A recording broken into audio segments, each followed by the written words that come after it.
Roland, Saint-Étienne ne gagne toujours pas. Est-ce que vous diriez quand même qu'il y a du mieux?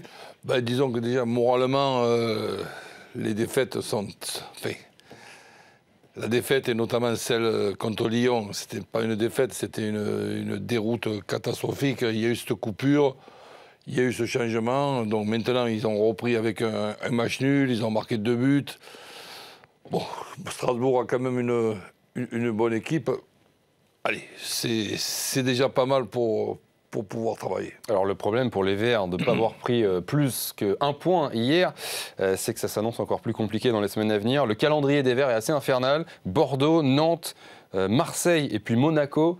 C'est vrai que pour Saint-Étienne, ça peut reculer très vite au classement. Là. Oui, mais par expérience, la lecture d'un calendrier, quand tout va mal, tu lis un calendrier, tu as l'impression que tu ne vas pas gagner un match. Et souvent, c'est le contraire qui se passe. Et quand des fois, un calendrier te paraît assez facile, c'est là que tu as des difficultés. Donc, attendons tranquillement, on aura l'occasion de reparler de Saint-Étienne dans un autre calendrier.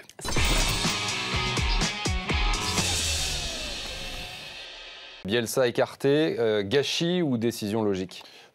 Décision logique, on en avait déjà parlé. Moi, j'avais donné mon point de vue. Je ne vais pas le changer maintenant. Je pensais que Bielsa pouvait au moins atteindre la trêve avec la fin des matchs allés pour pouvoir avoir rencontré au moins une fois chaque adversaire. Parce que si on regarde le parcours de Rennes et les changements, ok, mais si on regarde le parcours de Lille sur les 3 derniers matchs, il y a quand même 2 victoires sur 3, ça fait 6 points sur 9.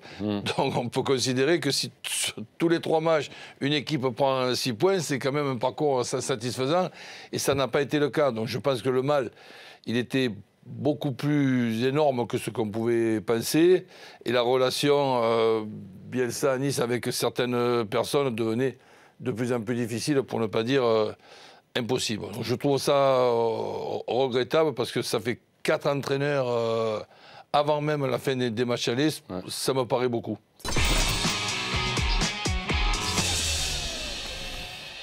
Duprat reproche en fait à Mboula son attitude lors du dernier match. Il était rentré directement au vestiaire après son remplacement.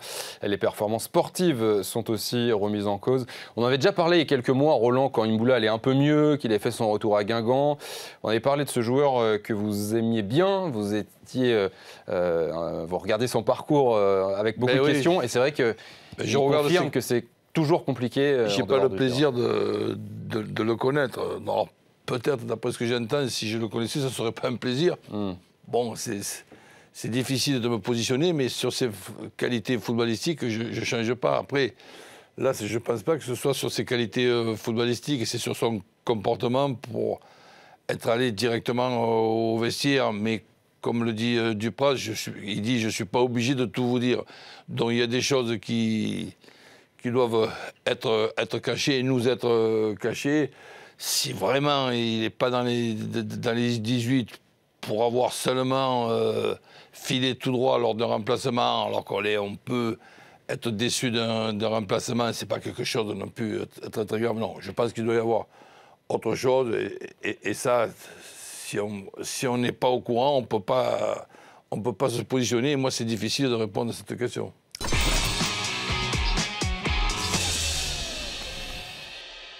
Oui, Roland, est-ce que Paris peut plier le titre demain? Oui, ils peuvent. Bon, après, on peut se poser la question, est-ce que Monaco peut accrocher Paris demain? Oui, ils peuvent aussi.